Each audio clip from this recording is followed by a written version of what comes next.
Listo, vamos a continuar la parte que sigue de instrumentos financieros. Nos quedamos el día de ayer con la tasa efectiva, ¿sí? Entonces explicamos un poquito a qué corresponde el tema de la tasa efectiva, que es el principal inconveniente del método posterior de instrumentos financieros, que es el costo amortizado, ¿sí? El costo amortizado en sí no es complejo, se lo puede ver en cualquier tabla de amortización, es cómo se va amortizando el capital de una deuda quitándole el dividendo completo, tanto el pago que yo hago por capital y el interés de ese crédito, tanto sea activo o sea pasivo. Entonces ya habíamos revisado los diferentes tipos de instrumentos financieros que tenemos: activos financieros, pasivos financieros, y tenemos en activos financieros 3 clases de mediciones de activos financieros, y tenemos en pasivos financieros 2 clases de mediciones. Entonces, activo financiero tenemos la medición inicial y posterior de costo amortizado y valor razonable con cambio en resultados y valor razonable con cambio en el patrimonio, que sería el ORI. De igual manera, en pasivos financieros tenemos el costo amortizado en medición, tanto inicial como posterior, y tenemos el valor razonable con cambio en el resultado. Entonces, estas son las mediciones tanto de activos financieros y pasivos financieros. Habíamos hablado de que hay diferentes instrumentos financieros, y estos instrumentos financieros hay algunos que se ven aquí, que son muy pocos. Básicamente son las cuentas por cobrar, cuentas por pagar y los papeles negociables. Y hay otros que no se ven comúnmente porque no tenemos en el Ecuador un mercado financiero muy activo. Tenemos las bolsas de valores, que hay una anomalía aquí en el país, porque en el país hay 2 bolsas de valores, ¿sí? En todos los países solamente hay una. Y aquí tenemos la Bolsa de Valores de Quito y la Bolsa de Valores de Guayaquil.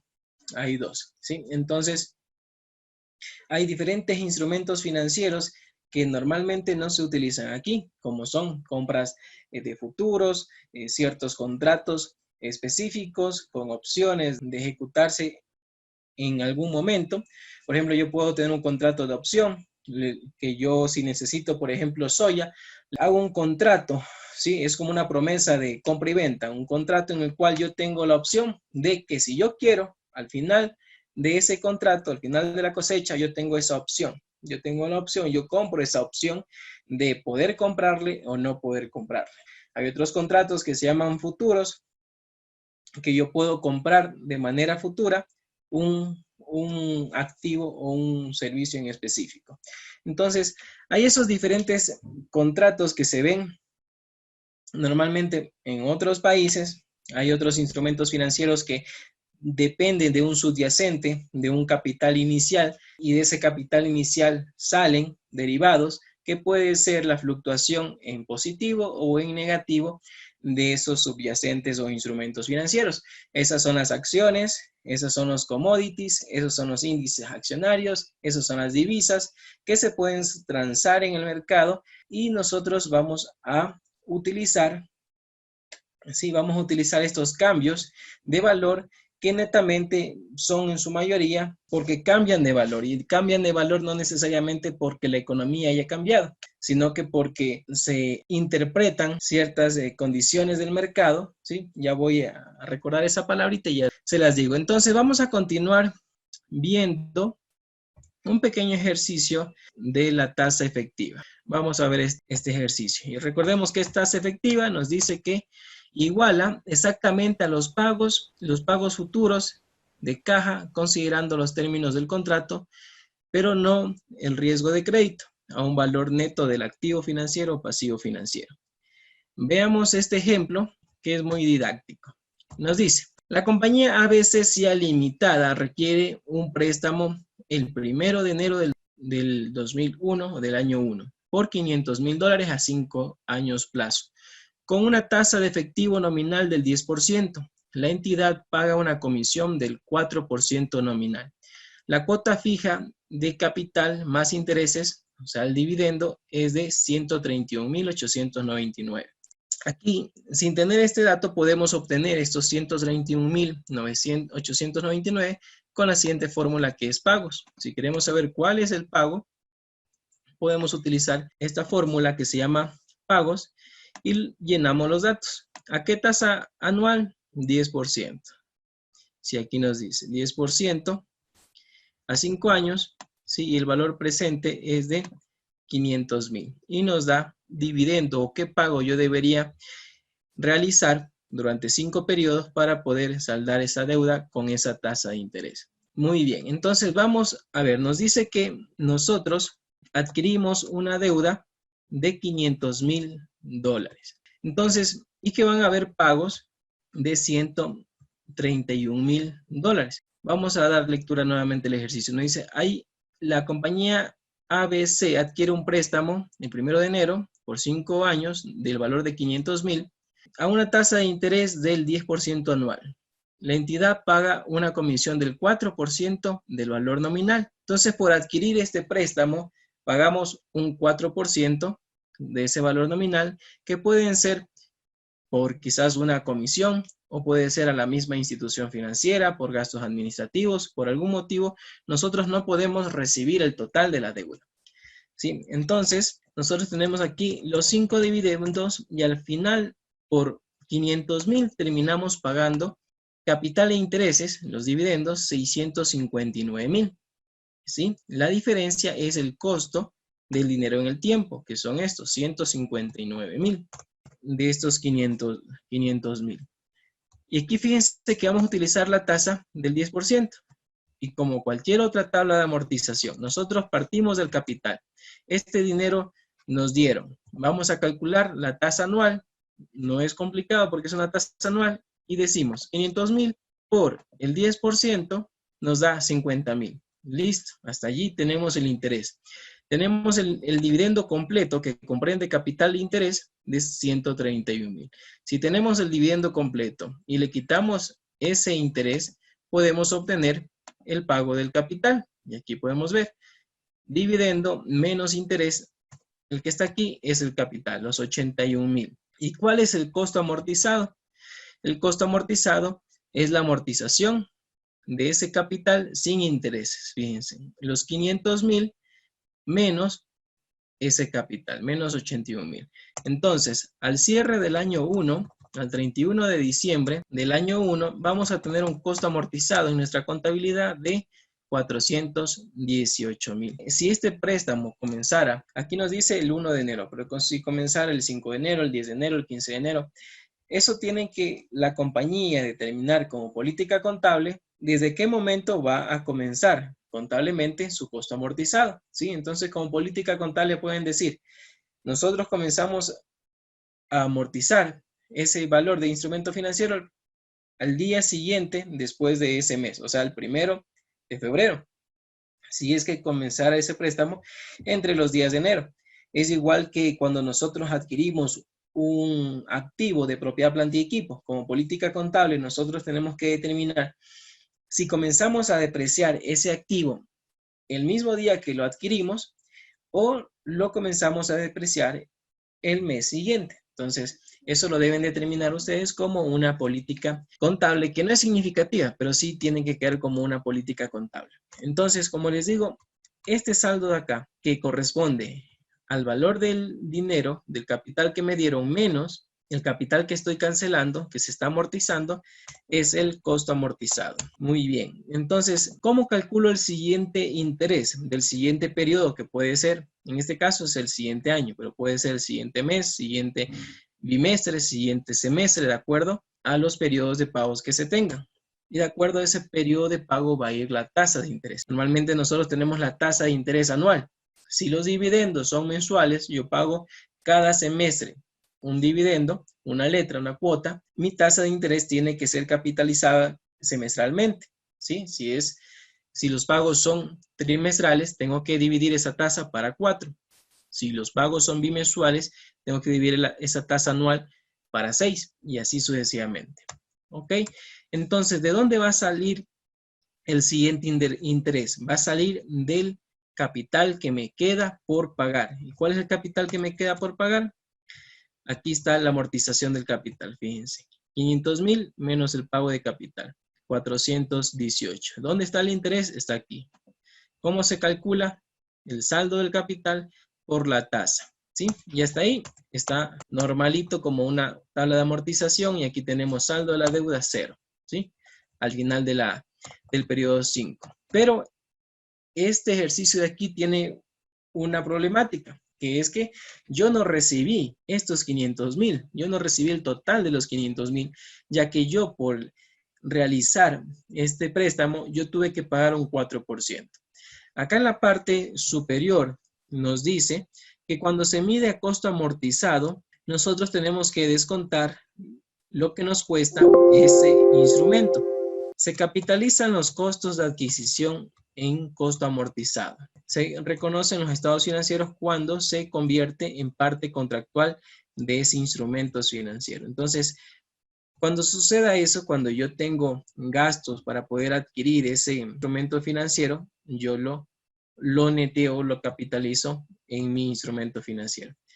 Ahora nos pide calcular los flujos para determinar la tasa de interés efectiva. Entonces, el 10% no es la tasa de interés efectiva, va a ser otra tasa, ya que este 10% no representa el costo de este dinero, de este capital en el tiempo, ¿sí? No lo representa, ya que no estoy recibiendo yo 500,000, estoy recibiendo 500,000 menos el 4%.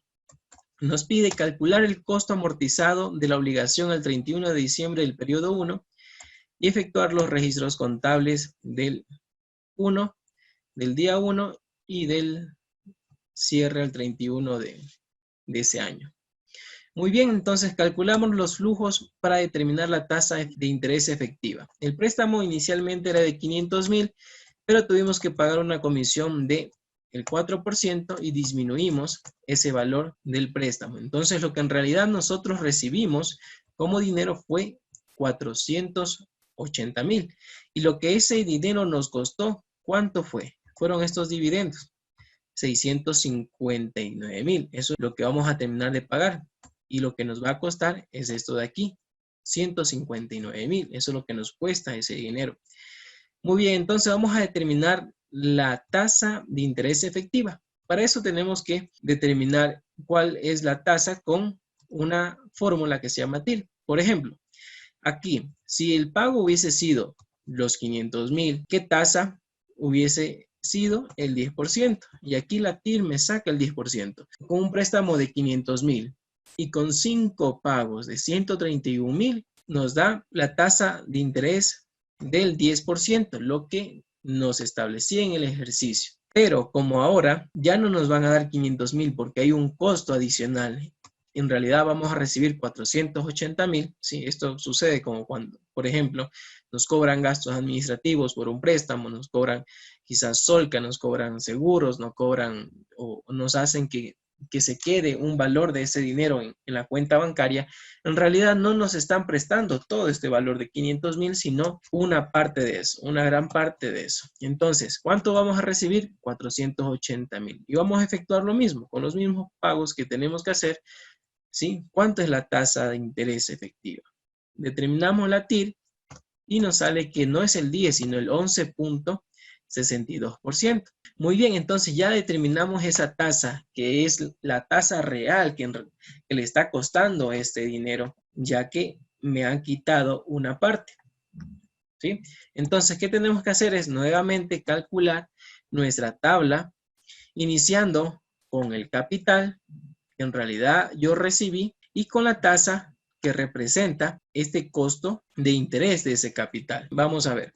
Tenemos este capital, ¿dónde vamos a calcular los intereses? Aquí. Entonces, este capital por la nueva tasa.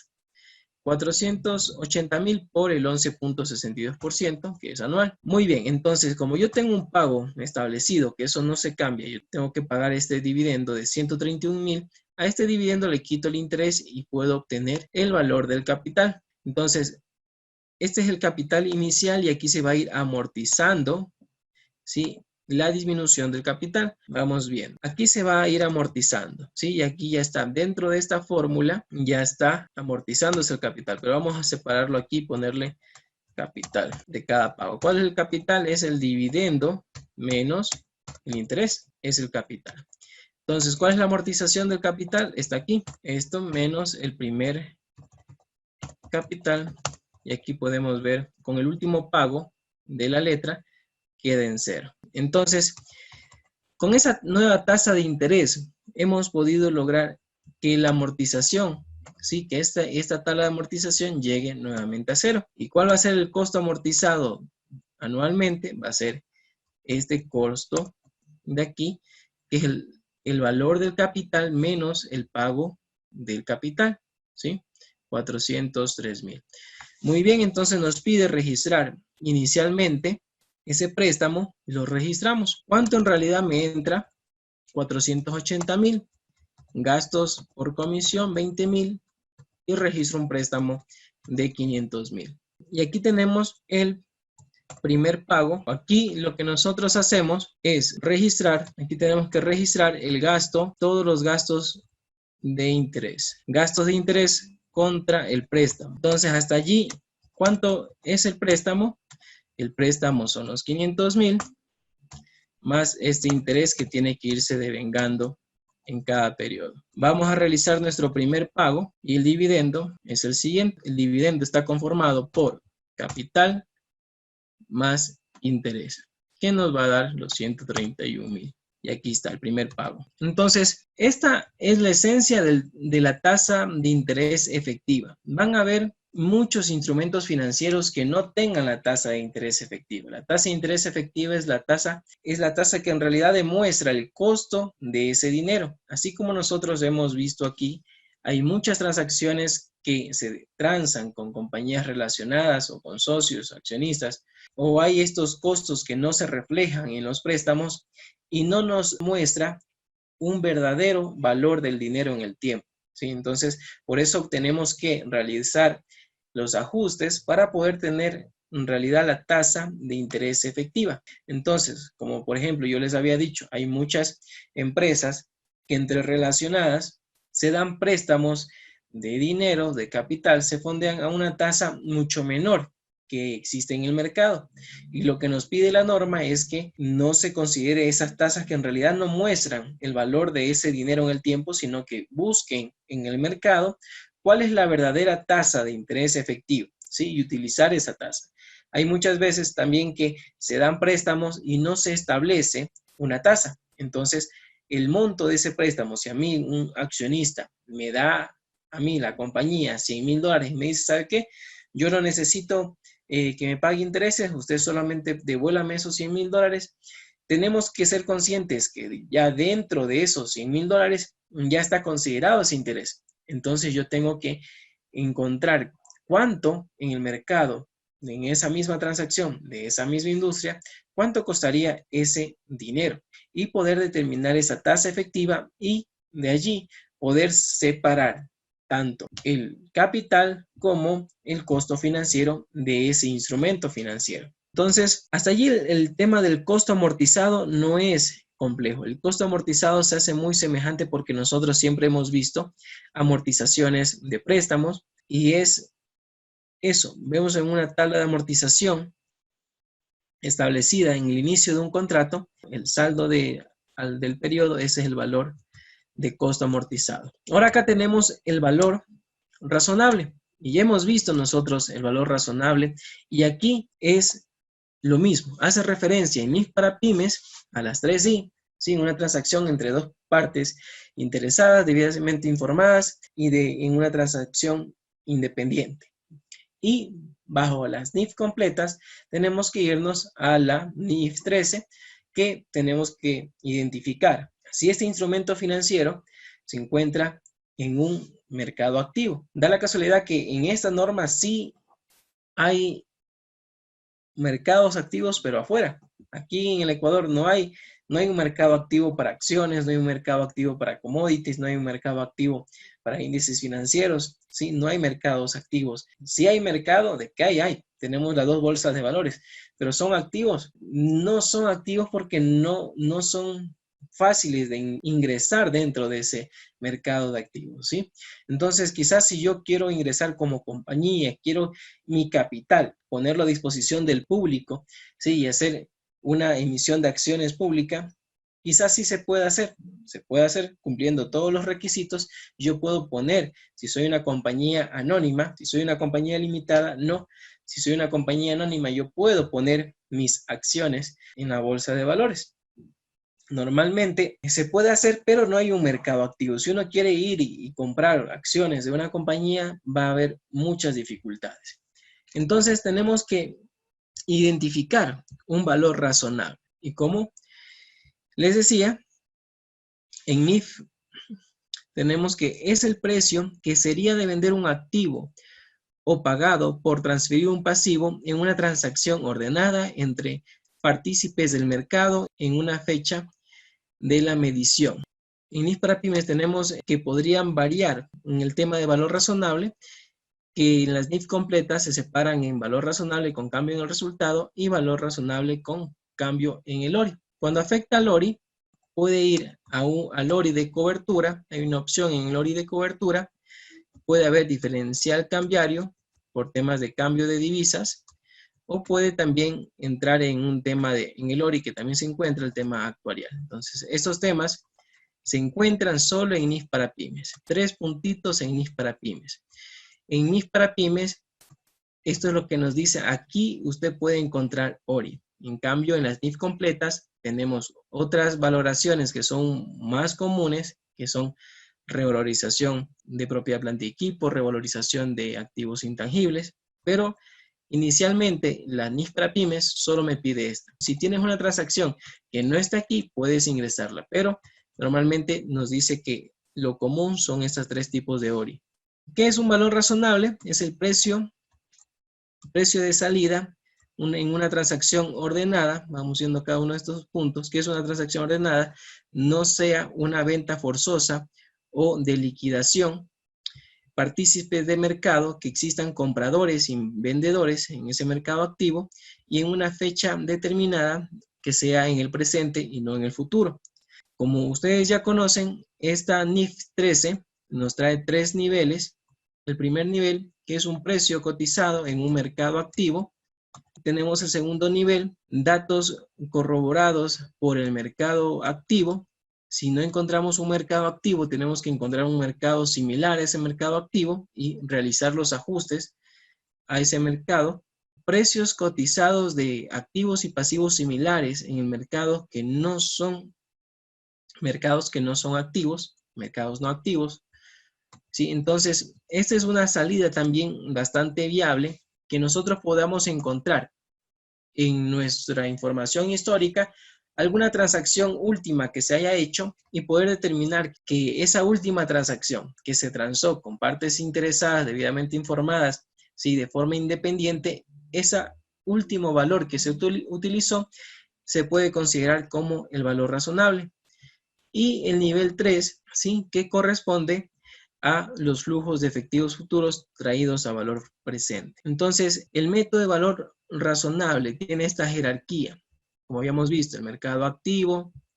Si no hay mercado activo, tenemos que realizar ciertos ajustes y también nos dice que el mercado activo puede ser el valor razonable, es el valor en el cual puede ser intercambiado un activo o resuelto un pasivo entre partes conocedoras y dispuestos y que no son relacionadas. ¿Sí? Si son relacionadas, no se puede decir que son partes independientes porque tienen intereses comunes. Es el valor que podría ser recibido o pagado en una venta o compra, no es el valor que podría ser recibido o pagado en una venta o compra forzada. Tenemos las técnicas de valoración que ya habíamos visto anteriormente. Un valor reciente al cual se transó un instrumento, un valor reciente al cual se negoció un instrumento similar, los flujos descontados o técnicas de evaluación de opciones. Entonces aquí vamos a ver, ¿sí? De forma breve más o menos cómo es la estructura si tuviéramos la medición a costo amortizado y la medición a valor razonable. Cuando nosotros tenemos, y aquí podemos poner como por ejemplo, aquí puede ser nosotros tenemos una cuenta por cobrar y registramos un activo financiero. Primero registramos el activo financiero contra la forma de pago. Acá vamos a registrar a ese activo financiero los intereses contra un ingreso financiero. Si existiera un deterioro de ese activo financiero, registramos al debe un deterioro contra una cuenta regulatoria de ese deterioro. Cuando hayamos liquidado ese activo financiero, nos va a entrar efectivo de ese activo financiero y va a salir ese activo financiero. En el mismo lado del costo amortizado, tenemos que, por ejemplo, un préstamo entra efectivo y sale el pasivo financiero. Registramos los gastos de intereses, así como vimos en el ejercicio de tasa efectiva, contra el pasivo financiero. Eliminamos el pasivo financiero porque hemos pagado ese activo financiero y sale efectivo, ¿sí? Entonces, esta cuenta de aquí nos dice que puede ser una cuenta reguladora o puede jugarse con el mismo pasivo financiero. Puede jugarse con el pasivo financiero o con otra cuenta para poder registrar el interés por pagar del costo financiero que se debe ir devengando. Esta es la parte de cómo se ve tanto en el lado de activo y pasivo utilizando el costo amortizado. Cuando nosotros utilizamos el valor razonable, y aquí hay un comentario, dice que en este valor razonable no se consideran los costos de transacción como si se consideran en el costo amortizado. Cuando tenemos instrumentos a costo amortizado, podemos efectuar el neteo o el ajuste de ese instrumento financiero, así como vimos en el ejercicio de la tasa efectiva de interés, ciertos costos de ese préstamo, pero aquí en el valor razonable no se pueden compensar esos costos. Entonces, en el reconocimiento inicial nosotros registramos un instrumento financiero, un activo financiero a valor razonable. ¿Qué puede ser esto? Es que nosotros compramos acciones que se encuentran en el mercado de valores. Compramos acciones o compramos commodities, compramos divisas y registramos ese activo a valor razonable. ¿Cuánto me costó? Contra la forma de pago, que puede ser efectivo o una cuenta por pagar. Entonces va a pasar un periodo y esa inversión, ¿sí? A valor razonable, que pueden ser acciones, van a tener fluctuaciones y van a tener incrementos o decrementos de valor. Y aquí tenemos el caso cuando hay un incremento de ese valor, nosotros registramos automáticamente cuando nos enteramos que hay un incremento, que nuestra acción se apreció, que quizás si nosotros compramos un commodity como el petróleo incrementó el precio, registramos esa ganancia contra el incremento de ese activo a valor razonable. Puede suceder lo contrario, como lo que pasa ahora. Nosotros compramos un commodity que es petróleo en el mercado Forex, compramos y ¿qué sucede? Ahora el petróleo cuesta menos. Sí, lo compramos a un valor y ahora como cuesta menos tenemos que registrar esa pérdida por la valoración a valor razonable de ese commodity. Pérdida contra la disminución de ese activo. De igual manera puede nuevamente tener un incremento. Si es una inversión en acciones en el mercado de valores, ese incremento, esa ganancia o esa pérdida va a ir al ORI. Y acá tenemos el ejemplo de la pérdida. Eso es un activo medido a valor razonable. ¿Qué pasa con un pasivo medido a valor razonable? Tenemos que reconocer si es que hay un cambio, si hay una ganancia, si reconocemos un ingreso contra una cuenta reguladora. Aquí es la opción cuando nosotros vendemos ese pasivo financiero y pagamos, no creamos un pasivo financiero, recibimos dinero y se crea el pasivo, ¿sí? Cuando registramos todo el gasto de ese valor razonable de ese pasivo financiero, que incrementa este pasivo financiero y puede también disminuir el valor de ese pasivo y podemos obtener una ganancia, ¿sí?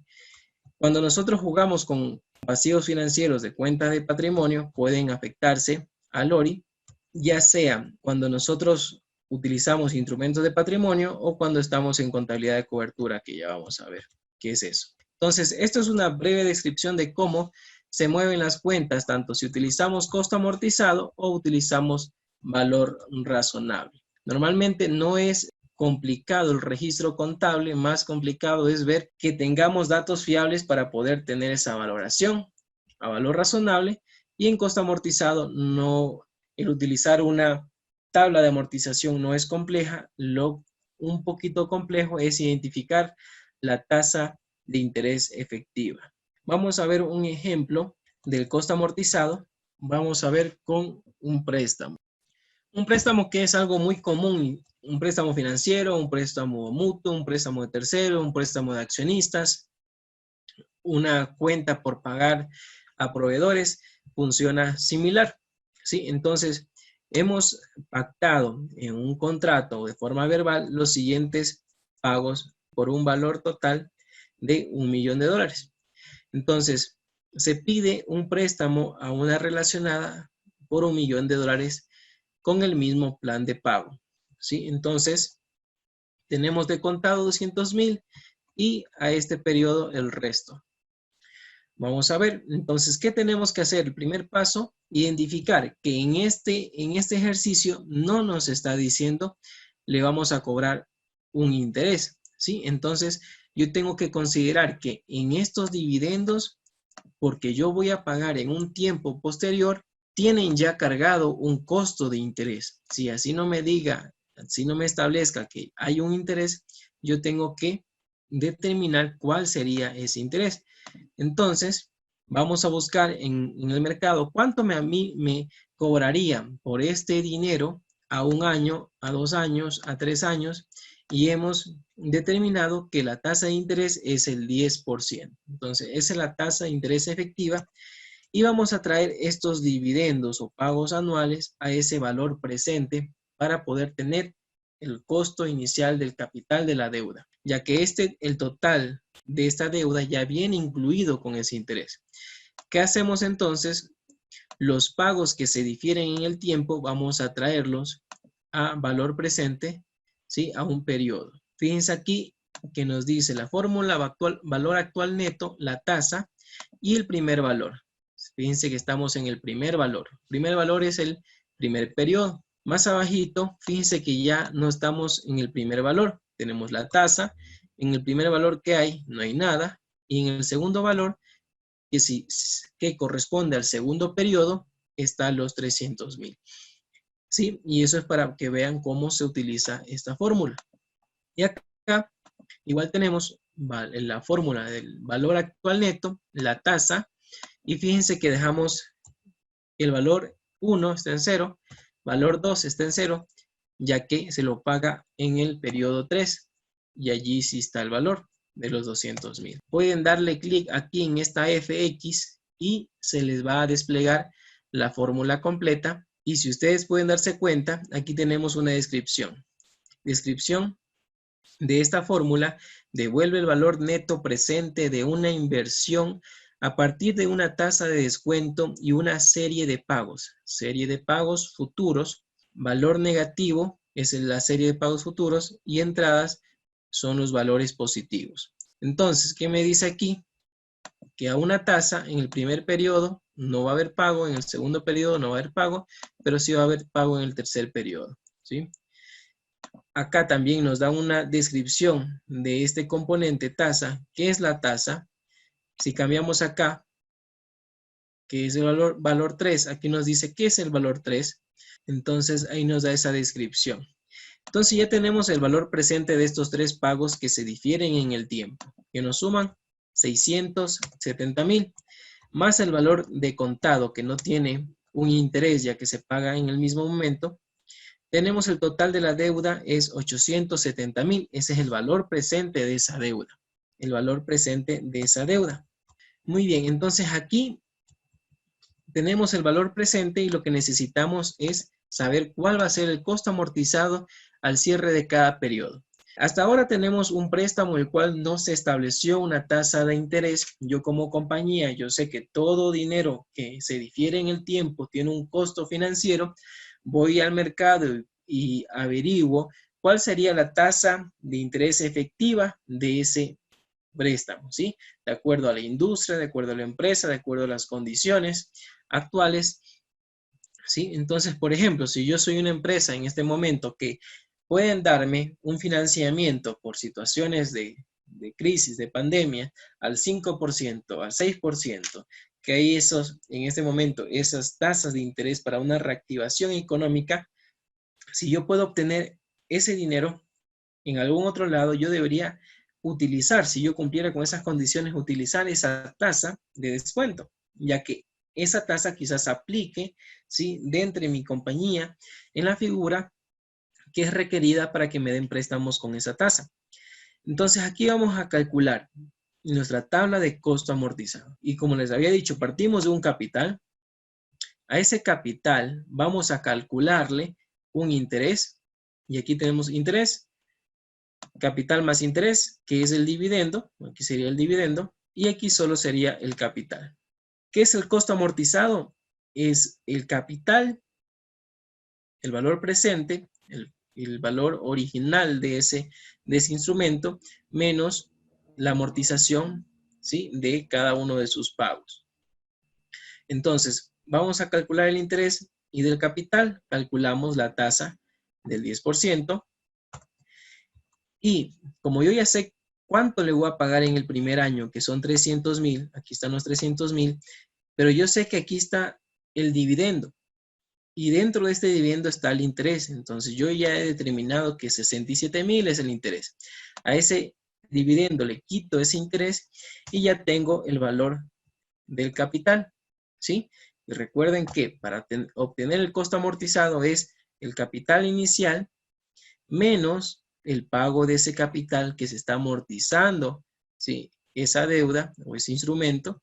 Y aquí tenemos el capital inicial menos el pago del capital. Entonces, en el primer ejercicio vamos a tener aquí nuestro saldo en libros, nuestro valor en libros, que va a ser el valor de costo amortizado, ¿sí?, que es de 438,000, el valor del costo amortizado. Y así sucesivamente, este nuevo capital, a este capital yo tengo que calcularle el interés, ¿cuánto es? 43, y de ese dividendo yo ya sé que 43 es interés, ahora voy a obtener el capital de ese dividendo, le quito el interés y obtengo el capital. Acá voy a amortizar este capital del saldo que yo debo, quito el capital y listo. El año siguiente lo mismo. Y llego a que ya no voy a deber nada. Muy bien, entonces, ¿cuál sería el asiento contable? Tengo que registrar el inicio de esa deuda. En este caso, tenemos dos escenarios. De quien entrega el dinero, que es mi relacionada, ¿sí?, y quien recibe el dinero, que es mi persona. Entonces, ¿cómo debería contabilizar quien entrega el dinero? Debería registrar una cuenta por cobrar o préstamos por cobrar contra la salida de ese efectivo, 1,000,000. ¿Sí? Pero esa persona que me está prestando a mí, ¿sí?, tiene que también registrar su cuenta por cobrar a costo amortizado. Y debería registrar de la misma manera, ¿sí?, el valor presente. ¿Cuál es el valor presente? Aquí está, los 670,000, que es el valor presente de los 3 pagos que se difieren en el tiempo, más el pago de contado, que son 200,000. Ahí están los 870, ¿sí? Y la diferencia son los intereses, que están acá.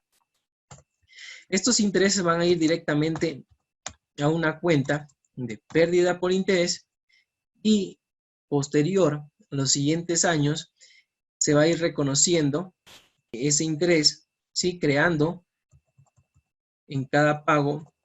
Por ejemplo, aquí tenemos el pago de este interés. Si este es el pago, este debería ser banco y este debería ser la cuenta por cobrar. Pago del primer dividendo, que es 300,000. En la otra parte, vamos a ver la parte de quién recibe el dinero. Aquí yo registro, el dinero es para la compra de propiedad, planta y equipo. Registro mi propiedad, planta y equipo, valor descontado el interés, porque no se puede capitalizar el interés, como sabe, solo se capitaliza si es que fuera un activo apto. Contra proveedores, que de igual manera está medido al costo amortizado, si ven que es la contrapartida. Ni la NIC 16 me permite capitalizar ese interés, ni la NIF 9 me permite reconocer el monto de la deuda, sino tengo que medirlo a costo amortizado, por eso está aquí 870. ¿Sí? Entonces yo compro primero la maquinaria y para poder pagarla, la relacionada me hace el préstamo. Me entrega el 1.000.000 y yo registro una cuenta por pagar a costo amortizado de 870.000 y la diferencia va a ir a ingresos financieros. Viene el primer periodo y yo voy a reconocer el interés de 67.000. ¿De dónde vienen? De nuestra tabla de amortización. El interés del primer año, 67.000. ¿Qué se va a reconocer? Es interés contra cuenta por pagar, que se va a incrementar esa cuenta por pagar. Y en el mismo año vamos a pagar el primer dividendo, que son los 300.000. Se elimina una parte de la deuda contra efectivo. Los 300.000 es el capital más el interés. Y así sucesivamente del segundo año registro nuevamente el gasto, incremento la deuda, ¿sí? Incremento la deuda por el interés y pago, ¿sí? Igualmente en el tercer año sucede lo mismo, ¿sí? Aquí tenemos el mayor contable, que tenemos que registramos en cuentas por pagar el valor, ¿sí? El valor presente de esa deuda, 870.000. Registramos el primer devengo de intereses e incrementa esta cuenta por pagar de ese interés que se devengó. Viene el primer pago, pago 200.000. Después se devengan nuevamente el interés del siguiente periodo, 43.000. Y realizo el pago del segundo año, se devengan los intereses del tercer año y pago el tercer año, ¿sí? Y vemos que tenemos la misma suma de los dividendos, es la misma suma del pago de los dividendos, es la misma suma del valor presente más el devengo de ese interés que se ha ido reconociendo año a año, ¿sí? Entonces, esto es el pasivo que se ha ido incrementando y este es el pasivo que se ha ido pagando mediante los dividendos. Muy bien, vamos a ver otro ejercicio. Ok, vamos a continuar con nuestro ejercicio. Vamos a hacer este ejercicio de costo amortizado. Sí, y recapitulamos. Costo amortizado no es complicado. Sí, un poquito es determinar cuál es la tasa efectiva. ¿Sí? La tasa efectiva de el dinero que a mí podrían darme de acuerdo a mi situación, de acuerdo a mi industria, de acuerdo a mi negocio. Muy bien, entonces vamos a hacer este otro ejercicio de costo amortizado que nos dice, préstamo a relacionada 1.000.000 a una tasa del 2%, que es muy común. Normalmente nuestras relacionadas, nuestra matriz, nos dan un interés muy bajo solamente como para justificar, ¿sí? Ese fondeo.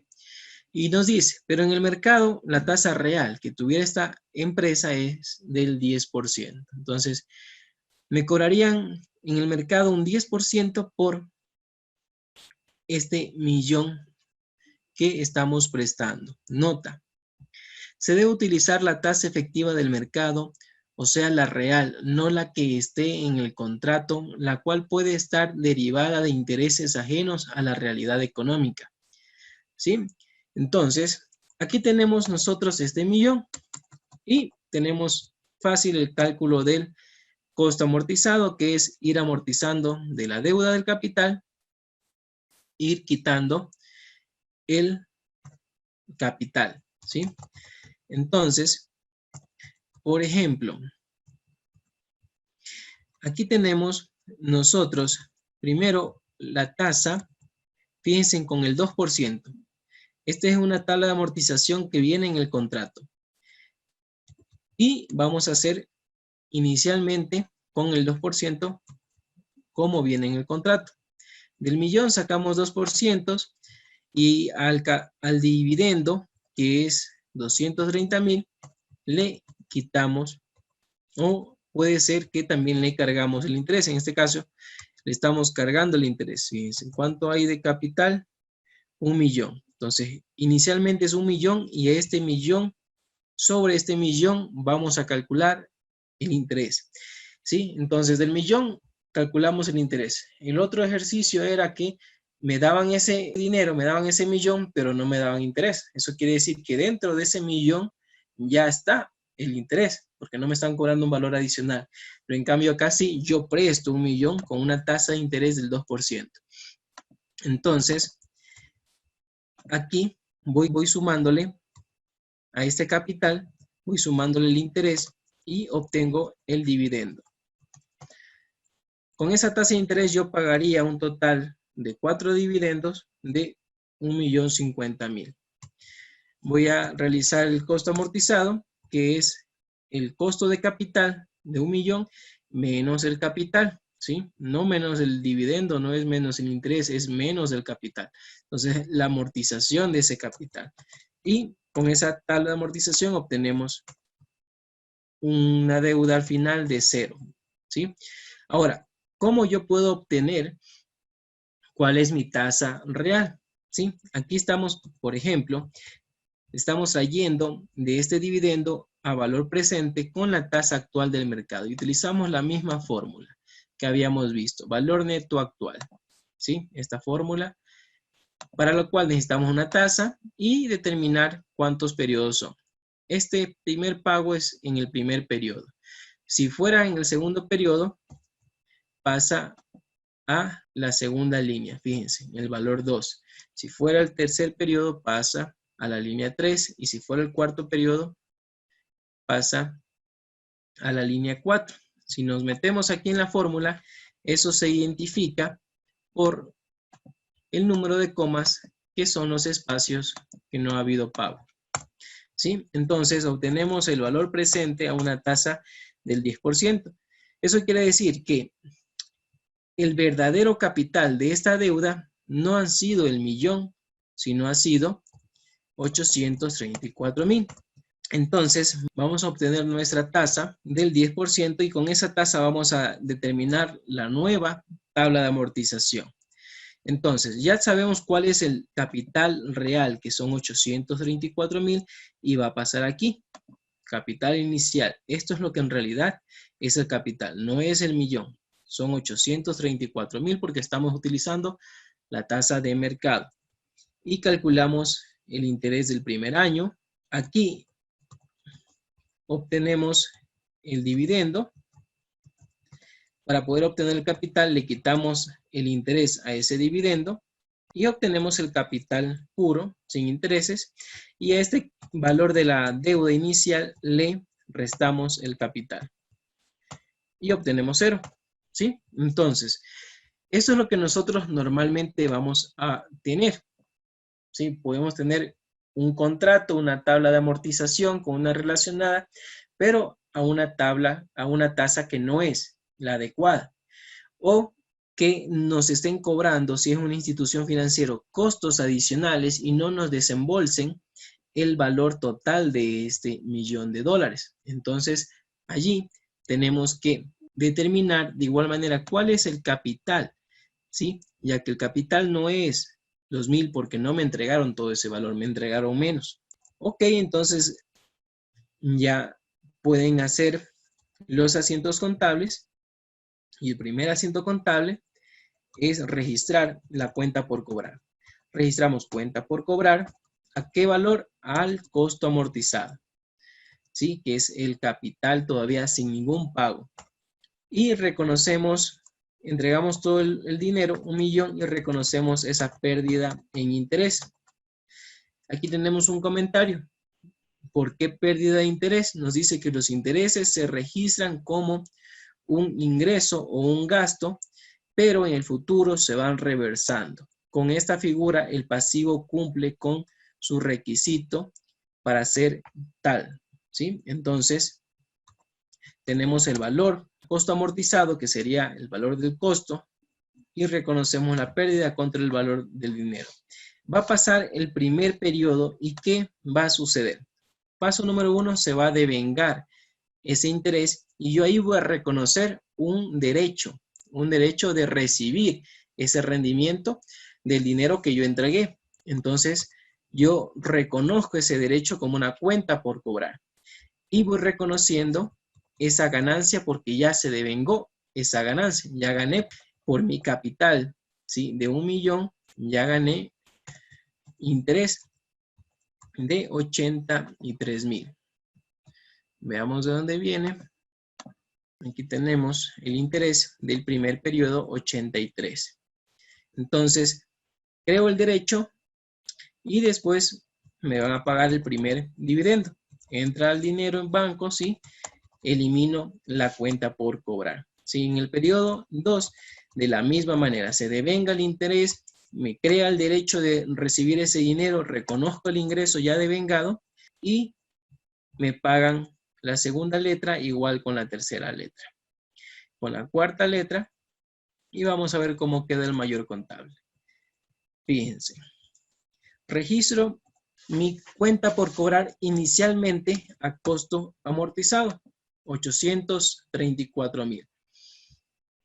El valor inicial, el valor descontado de ese capital. Viene el primer periodo y se devenga una parte y me va a incrementar, estamos en el debe, en la parte del debe, me va a incrementar esa cuenta por cobrar y pago el primer dividendo. En el segundo periodo se incrementa la cuenta por cobrar por los intereses, reconozco el ingreso por esos intereses y me pagan la segunda letra y así sucesivamente y podemos ver que en el periodo 4 ya se salda toda la cuenta por cobrar.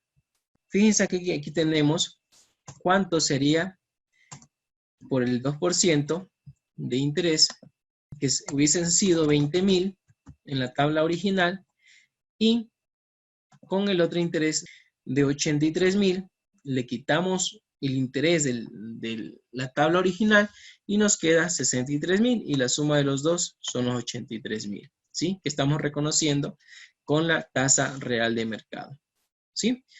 Entonces, como pueden ver hasta allí, el tema de costo amortizado, vuelvo y les repito, no es complejo. Un poquito difícil es encontrar esa tasa de interés efectiva, ¿sí?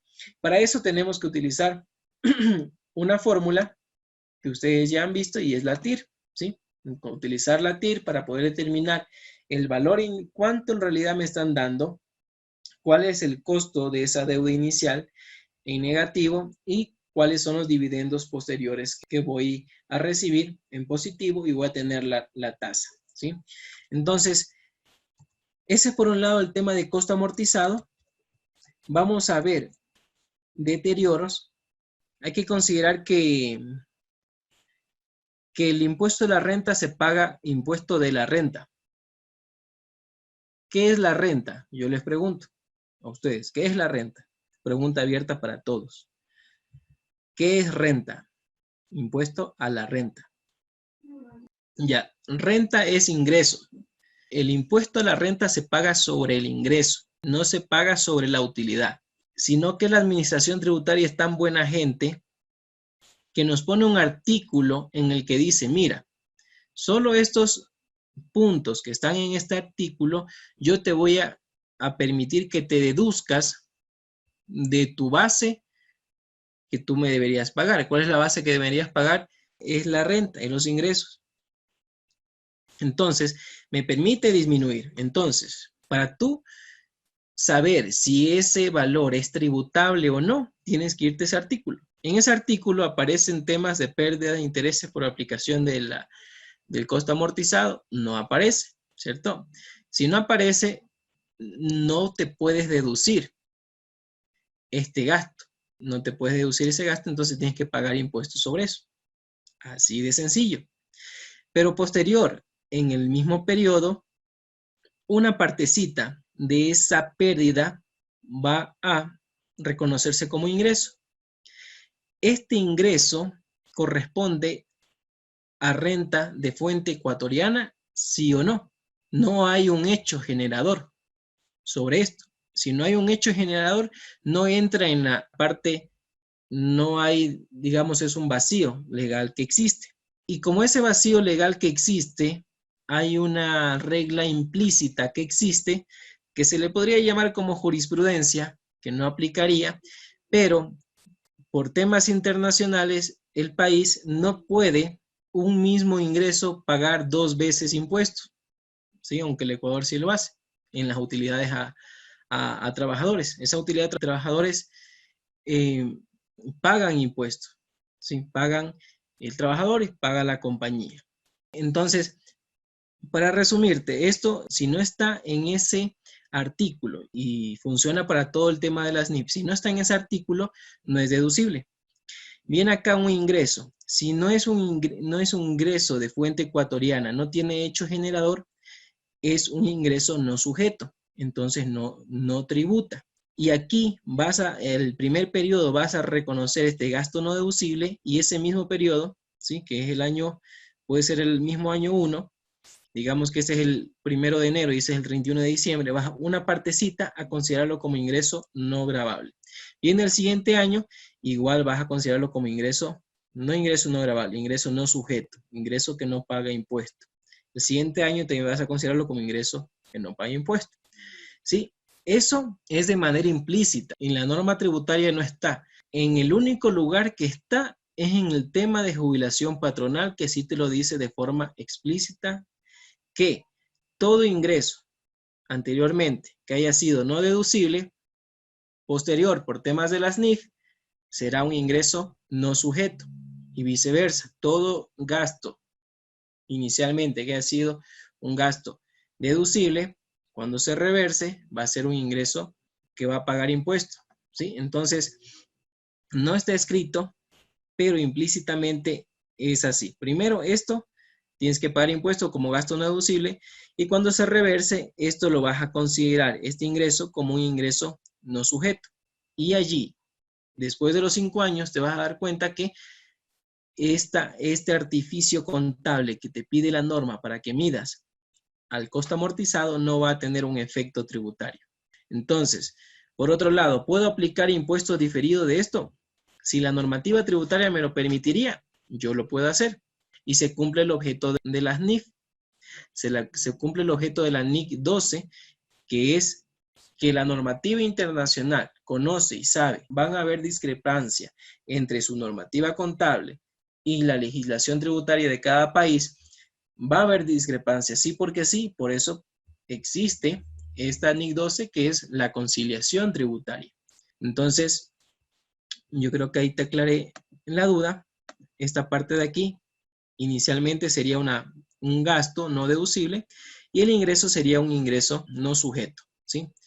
Caso contrario, si no hicieras eso y tú consideras el primer año como gasto no deducible, pagas impuestos sobre esto y por esta misma transacción, los posteriores años tú vas a considerar ingreso gravable, estás pagando doble imposición sobre una misma transacción. Y eso es uno de los objetivos de que cada país no exista la doble imposición, ¿sí? Por eso hay tratados internacionales y está la OCDE, que es un organismo internacional sobre el tema de impuestos. Entonces, no está escrito, pero lo puedes tomar así, lo puedes sustentar de esa manera. En la misma transacción no estás pagando impuestos. ¿Sí quedó un poquito claro? En forma general, con todos los efectos de las NIF. De igual manera, en la parte tributaria, todos los ingresos son gravables, excepto los que me diga en el artículo de ingresos exentos, de ingresos no gravables. Todos los gastos son no deducibles, excepto los gastos que me permite la norma en el artículo que están todos los gastos deducibles.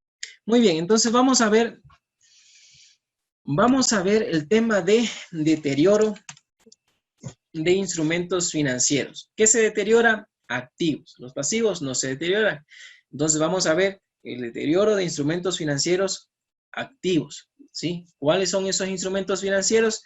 Son algunos. El más común es cuenta por cobrar. Ahora aquí ha habido un cambio, ¿sí? Y ha habido un cambio. ¿Cambio de qué? Cambio de normativa. Como yo les he dicho a ustedes, las normas se van actualizando y hemos cambiado, por ejemplo, de NIC 18 ingresos anterior a NIF 15 ingresos actual. NIC 17 arrendamientos anterior, NIF 16 arrendamiento actual.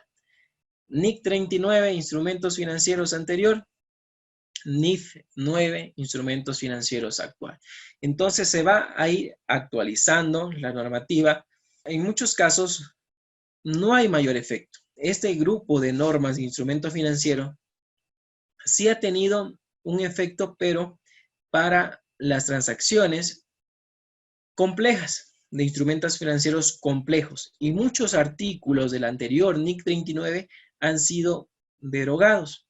La NIF 9 se alargó mucho tiempo porque fue un fracaso en llegar a negociaciones, ¿sí? Ya que la intención era, así como el logro de las NIF 15, que es la primera norma en que el US GAAP, norma estadounidense, y las NIF llegaron a un acuerdo y la NIF 15 se utiliza para las dos normativas. En cambio, en la NIF 9 se dilató tanto esa transición que no hubo un acuerdo entre la forma en que miden los instrumentos financieros en Estados Unidos y la forma en que miden los instrumentos financieros en el resto del mundo. Entonces, por eso ha habido esa dilatación y aún existe una partecita de esas normas viejas. Aún no pasan a las normas anteriores. Por eso todavía hay vigencia en las normas anteriores, están vigentes, aún queda una partecita,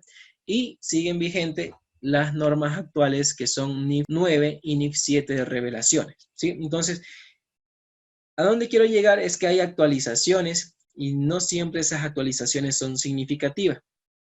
Como ya vimos el tema de arrendamientos, desde mi parecer, lo único significativo que cambió fue el tema de que en la NIF 16 te considera 2 excepciones para el tema de arrendamiento financiero. Si es un arrendamiento, si cumple con esas características de arrendamiento financiero, pero es un arrendamiento a corto plazo, no aplica. Si es un arrendamiento que no es significativo, no aplica, no es arrendamiento financiero, ¿sí? Y se acabó. Pero hay criterios de otros profesionales que sí, que la NIF 16 va a tener un gran impacto, sí, pero para las empresas grandes, las empresas que utilizan muchos esos contratos financieros de arrendamiento. ¿Para qué? Para no invertir, para no usar. Cuando uno invierte, cuando uno es un inversionista, no le conviene comprar. ¿Por qué yo comprar una maquinaria tan costosa, hacer una inversión tan grande, cuando todavía no tengo ciencia cierta de muchas variables que pueden suceder en el país? Prefiero la arriendo, ¿sí? Pero como yo quiero arrendarla y la quiero utilizar y quiero asegurarme esa maquinaria por mucho tiempo, voy a hacer un arrendamiento financiero. Por eso muchas empresas en otros países utilizan esa estrategia para que toda su estructura sea de arrendamiento. Yo arriendo vehículos, arriendo impresora, arriendo computadora, arriendo edificio, arriendo maquinaria, arriendo todo. ¿Y la norma qué te dice? Bueno, ya que arrienda todo y todo es arriendo financiero y no lo quieres reconocer porque no quieres hacer esa inversión, reconócela como activo porque cumplen con todas las condiciones de un activo. Entonces, allí sí te perjudica. Ahora ya no eres una empresa pequeña en infraestructura, ahora eres una empresa grande porque todo lo que es arrendamiento financiero tienes que registrarlo como tuyo. Entonces, todo el tema de, si se habrán dado cuenta, el tema de impuestos va de acuerdo al monto de tus activos y al monto de tus ingresos, ¿sí? Entonces, es perjudicial para empresas muy grandes que utilizan estos artificios contables. En nuestro medio, muy poco se utiliza el arrendamiento financiero, el leasing, y más se utiliza el arrendamiento operativo, que sí tiene y cumple la figura de un arrendamiento operativo, ¿sí? Entonces, de igual manera, en esos cambios que no, para empresas pequeñas no hubo mucho cambio, en la NIF 15 quizás muchas industrias no tuvieron mayor variación. Sí tuvieron mayor variación, por ejemplo, las industrias como telecomunicación, como la industria de automotriz, que se maneja, o la industria de los supermercados, que se maneja mucho con temas de dar descuentos, de dar garantías, de dar obsequios. Entonces, antes esas obligaciones de desempeños no se las consideraba. Ahora ya se las considera. Entonces, pero si es una empresa de servicios y que siempre ha venido, una empresa constructora, que siempre ha venido reconociendo su ingreso de acuerdo al avance de obra, no va a tener mayor impacto. De la misma manera, ahora en la NIF 9 ha habido cambios en la forma de deteriorar los instrumentos financieros. ¿sí? Y ahora, antes, ¿qué se utilizaba? Antes se utilizaba información histórica, ¿sí? Y yo, para poder determinar mi política de deterioro, yo decía lo siguiente: para la cartera que yo tenga y esté en el rango de antigüedad de 90 a 180 días, yo con base histórica y con base a mis clientes, yo considero que un 5% está deteriorada. Después de 180 días a 360 días, de acuerdo a las bandas o los rangos de tiempo que ustedes consideren, yo voy a considerar que esa cartera, de acuerdo a mi información histórica, tiene un porcentaje del 10-15% que no me va a pagar. Entonces, de esa manera nosotros calculábamos el deterioro de cartera anteriormente. Y como yo les decía, de acuerdo a sus significancias. Si yo tengo una cartera pequeña y su efecto no es significativo, no lo hago. Si es una cartera diversa, grande, yo hago el deterioro, pero lo hago de acuerdo a sus significancias. Si yo tengo diferentes tipos de carteras, porque tengo diferentes tipos de clientes: clientes VIP, clientes top y clientes, todo el resto de clientes pequeños. Yo voy a considerar mi análisis de cartera a los clientes VIP, a los clientes grandes, quizás de forma individual, pero al resto de clientes, que son muchísimos y que no son significativos de forma individual, voy a realizar un análisis de deterioro de forma conjunta. Entonces, ¿cómo se hacía el deterioro de instrumentos financieros anteriormente? De acuerdo a información histórica. Ahora, el nuevo cambio que nos dice es que nosotros tenemos que efectuar el deterioro de activos financieros de acuerdo a las pérdidas crediticias esperadas, ¿sí? Entonces, ¿qué es eso de las pérdidas crediticias esperadas? Es que yo tengo que tener información fiable del futuro que me dé información para yo poder estimar cuánto yo voy a perder, pero no por mi información histórica, ¿sí? Sino por mi información futura, ¿sí? Por ejemplo, ahora, si yo voy a hacer, ¿sí?, un análisis de deterioro de cartera, yo voy a ver cuáles son los clientes que tengo cuentas por cobrar al 31 de diciembre del 2019. Muy aparte de ver cuál es el tratamiento histórico de cómo se ha venido comportando mi cartera, yo tengo que saber y analizar, hacer un análisis de ir a investigar a cada uno de mis clientes significativos y ver cuál es su situación actual. Ir y ver sus estados financieros y identificar en sus notas, en sus revelaciones, que quizás tenga contratos con el Estado, que quizás tenga contratos con algún sector como por ejemplo el sector turístico, que muchas empresas ya han quebrado, contratos que tengan quizás con la industria florícola, que muchas empresas han quebrado. Entonces, si yo tengo un cliente y que ese cliente tiene otros clientes que no les van a pagar y él, por ende, no me va a pagar a mí, yo ya espero esa pérdida. Entonces, así haya sido un cliente que me ha pagado históricamente, yo tengo que analizar también su información futura. Entonces, ese es el cambio que me da, ¿sí?, la nueva modificación de la NIF 9 de instrumentos financieros. Vamos a ir viendo el método que presenta, que es un método diferente en el tema de deterioro de instrumentos financieros. Nos dice: pérdidas crediticias esperadas sobre la base de características de riesgos crediticios. Pasos para determinar el deterioro. Primero, se pueden agrupar los activos en tipo de instrumento de activos. ¿Qué tipo de instrumentos de activos tenemos? Medidos a costo amortizado, tenemos medido a valor razonable con cambio en el resultado, tenemos activos medidos a valor razonable con cambio en el patrimonio, ¿sí? ¿Qué tipo de instrumento es? Tenemos que clasificarlos de acuerdo a su riesgo crediticio. Tenemos que ver si hay tipos de garantías colaterales, ¿sí? Tenemos que ver si hay fechas de reconocimiento inicial, plazo restante de ese vencimiento, el sector de la industria en cual se encuentra, la ubicación geográfica del préstamo. Entonces, para poder agrupar a estos activos, ¿sí? Como yo les decía, ya que no, si yo soy un banco, si yo soy una telefónica, ¿cuántos clientes yo tengo? Yo tengo miles y miles de clientes, ¿sí? Entonces yo tengo que agruparlos por ciertas características para poder yo determinar un deterioro de forma conjunta, una estimación de deterioro de forma conjunta, ¿sí? Yo tengo que ver si tengo garantías colaterales, si esos créditos están garantizados. Y vamos a ver qué sucede en la nueva norma. Antes, nosotros considerábamos en la NIC 39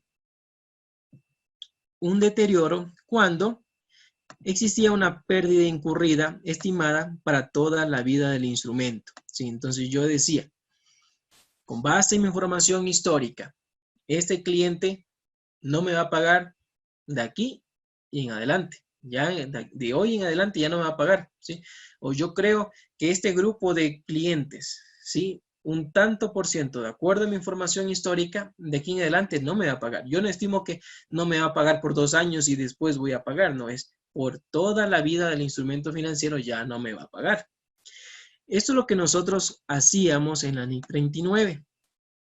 En la NIF 9 nos da un método de 3 fases, ¿sí? Y nos dice, cuando tú reconoces inicialmente, ¿sí? Cuando tú reconoces la cuenta por cobrar, pongamos el ejemplo, es cuando tú reconoces el activo financiero. Ponemos como ejemplo la cuenta por cobrar. Si tú ya tienes una pérdida crediticia esperada, ya regístrala. Y es lo que nosotros comentábamos también en la parte de la NIF 15. Si yo, para poder reconocer un ingreso, yo tengo que tener información fiel que me pueda dar a mí a estimar que hay la probabilidad de que ese flujo retorne a mí, que yo vaya a cobrar ese ingreso.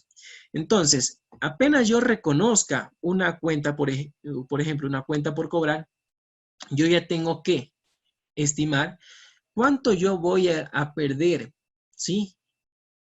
En los próximos 12 meses.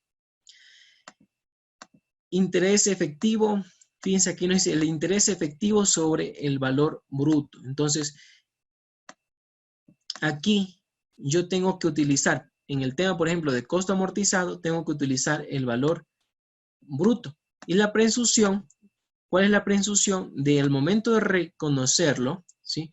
Se puede presumir, y esto nos dice la NIF 9, que cuando yo tenga cuentas por cobrar mayores a 30 días, ya se debe considerar este análisis de las pérdidas crediticias futuras en los próximos 12 meses, ¿sí? Pero esto es complejo, pareciera fácil. Yo de aquí a 12 meses, ¿cuánto no me va a pagar? Pareciera fácil, pero no es así de fácil, es complejo, ya que yo tengo que primero determinar cuánto yo voy a perder en el futuro toda la vida de ese instrumento financiero. Y de toda la vida de ese instrumento financiero, yo voy a calcular los próximos 12 meses. Y esos próximos 12 meses voy a reconocer como deterioro, ¿sí? No es que yo voy a ver de aquí hasta 12 meses, hasta el siguiente cierre del ejercicio, ¿cuáles son los clientes que no me van a pagar? Este no me va a pagar. ¿Cuánto no me va a pagar? No me va a pagar un 10%. Reconozco un 10%. No es así de fácil. Tengo que reconocer la pérdida crediticia esperada de toda la vida del instrumento y poder reconocer los 12 meses siguientes. ¿Qué pasa cuando ya pasa de vencimiento de los 30 días? ¿Sí? Entra a la fase 2, en la cual dice que es que incrementa significativamente el riesgo crediticio. Cuando ya pasa los 30 días de antigüedad, incrementa significativamente el riesgo crediticio y entra a la fase 2. Y aquí yo tengo que estimar la pérdida crediticia esperada de toda la vida de ese instrumento financiero. ¿Sí?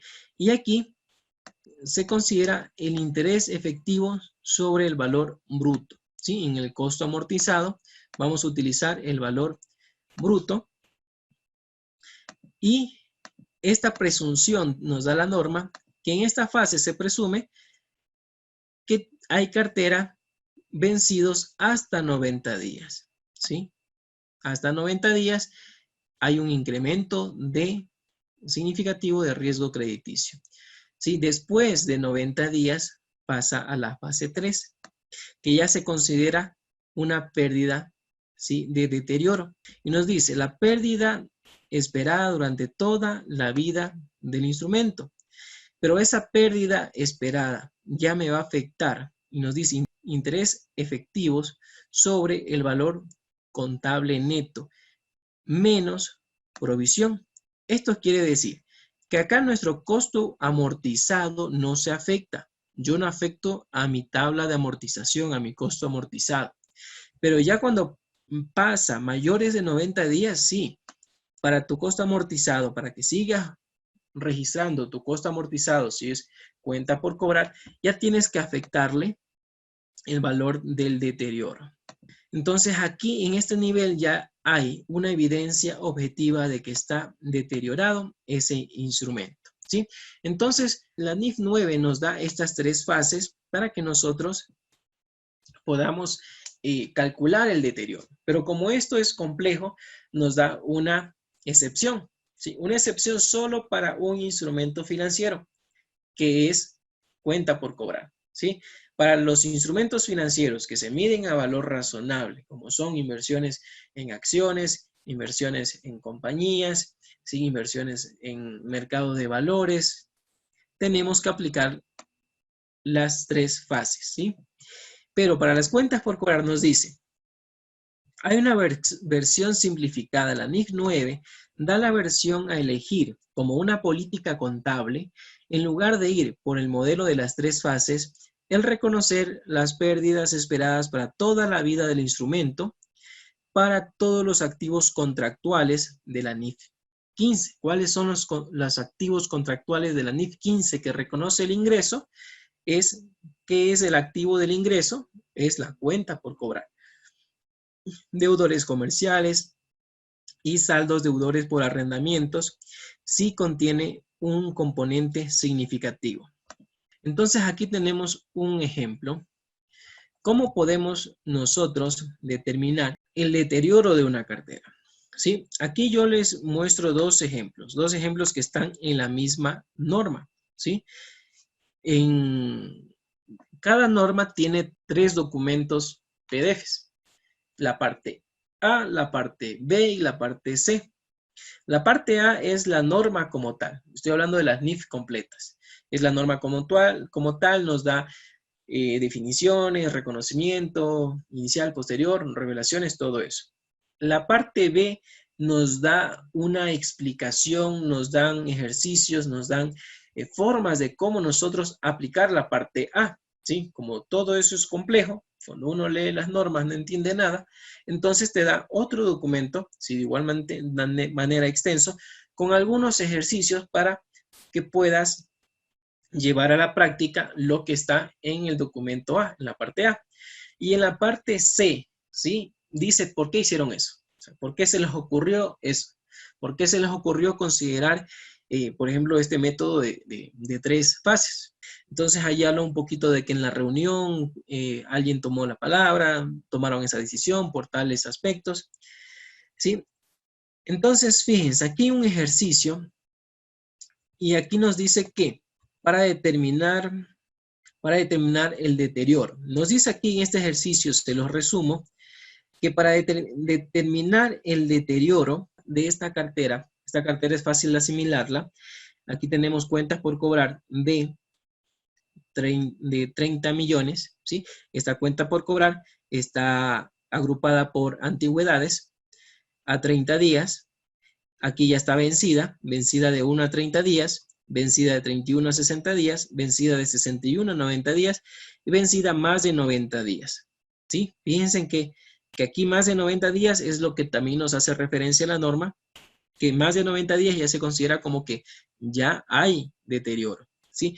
Entonces, ¿qué nos dice? ¿Sabe qué? En este ejercicio usted puede determinar un porcentaje de cada uno de esos rangos por antigüedad y aplicarle a la cartera. Aplíquele esos rangos y ya está. Tiene el deterioro de esa cartera.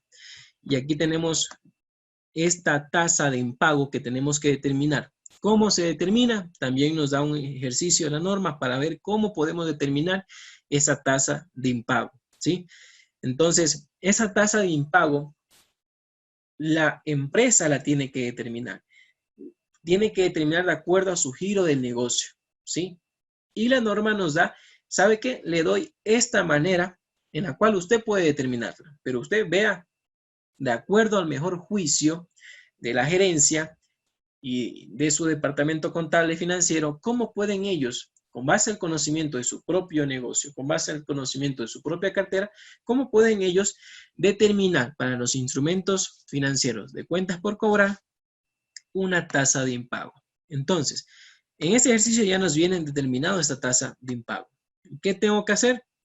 Facilito, ver el total de la cartera que está acá, 30,000, y calcularle la tasa de impago. Y listo. Ya he obtenido mi deterioro de cartera, ¿sí? Y este deterioro de cartera, pues se reconoce muy sencillo. Va al gasto deterioro contra deterioro acumulado, que es una cuenta correctora que va a ir debajito de cuentas por cobrar, igual que la cuenta correctora de BNR, igual que la cuenta correctora de depreciación, igual que la cuenta correctora de deterioro de activos fijos, ¿sí? Entonces, va a ir contra deterioro de instrumentos financieros, ¿sí? ¿Cuánto se va a registrar? 580 contra 580. ¿Y eso qué es? Es una provisión de deterioro. ¿Eso quiere decir que no me va a pagar? No quiere decir que no me va a pagar. Cuando yo ya sé que no me va a pagar, es una pérdida que yo ya conozco. Y las pérdidas se conocen, y las pérdidas se registran de forma inmediata, ¿sí? Entonces, quizás cuando la compañía determine como política contable que la cartera mayor a 360 días, a esa cartera ya no la voy a provisionar, ya la considero como totalmente perdida. ¿Y qué hago? Hago la reversión de esto, ¿sí? Hago la reversión de esto, de esta provisión acumulada de esa cartera ya perdida, y elimino la cartera. ¿Cómo la elimino? Cuenta por cobrar al debe contra pérdida o baja de cartera. Muy bien, entonces, hasta allí tenemos claro que para poder determinar el deterioro de una cartera, necesitamos una tasa de impago. Y la norma nos da un ejemplo para que ustedes puedan identificar cuál es la tasa de impago, cómo obtener la tasa de impago. Entonces, este ejercicio de aquí, el de calcular la pérdida de deterioro, está acá. Ejercicio de tasa, es este de aquí. Ustedes lo pueden revisar con más detenimiento. Es este de aquí, ¿sí? Lo que nos da la NIF 9. Y acá está el que voy a ver ahorita. Entonces aquí, en este ejercicio, nos dice cómo obtener esa tasa de impago. Y nos dice lo siguiente. Les damos estas siguientes instrucciones para que ustedes se puedan guiar. Y nos dice, primero usted tiene que agrupar su cartera de acuerdo a las condiciones que ya se nombró acá. ¿Sí? Acá se nombró. Se puede agrupar los activos financieros de la siguiente manera. Entonces, agrúpelos y nosotros tenemos aquí el grupo X, el grupo Y. ¿Sí? ¿Cómo ustedes pueden hacer esto? Pueden coger sus clientes significativos y esos clientes significativos los pueden realizar, ¿sí? De forma individual o un grupo en específico de clientes significativos y los otros clientes chiquitos, otro grupo grande de clientes pequeños. Nos dice, clientes en la muestra. ¿Cuántos clientes hay aquí? Tenemos 1000 y acá 1000. ¿Sí? B, importe en libros brutos estimados en el incumplimiento por clientes. ¿Sí? Importe en libros brutos estimado de incumplimiento. ¿Cuánto me incumple? ¿Sí? ¿Cuánto me incumple? Acá, clientes de las muestras. Voy a ponerle número para que se vea. Cliente, número, ¿sí? Y aquí es cuánto me incumple. 200, 300. Y vamos a obtener con esta multiplicación el importe total en libros brutos estimado del incumplimiento. Y aquí calculamos. 1000 por 200 incumplimientos. 200, ese sería dólares de incumplimiento. Muy bien, tenemos el valor. Incumplimientos históricos promedio del año. Aquí tenemos este número que ya lo vamos a utilizar, el D. Y acá nos dice importe en libros bruto total estimado de incumplimiento. ¿Sí? ¿Qué hacemos? El importe individual, ¿sí?, de incumplimiento por el número de veces que ha incumplido. Y obtenemos este valor, 800. Estos 800 y estos 600 tenemos que traerlos a valor presente, ¿sí? Porque este es el incumplimiento futuro de cada uno de sus grupos. Entonces yo aquí puedo hacerlo por rango de cada una de las carteras y traerlo a valor presente.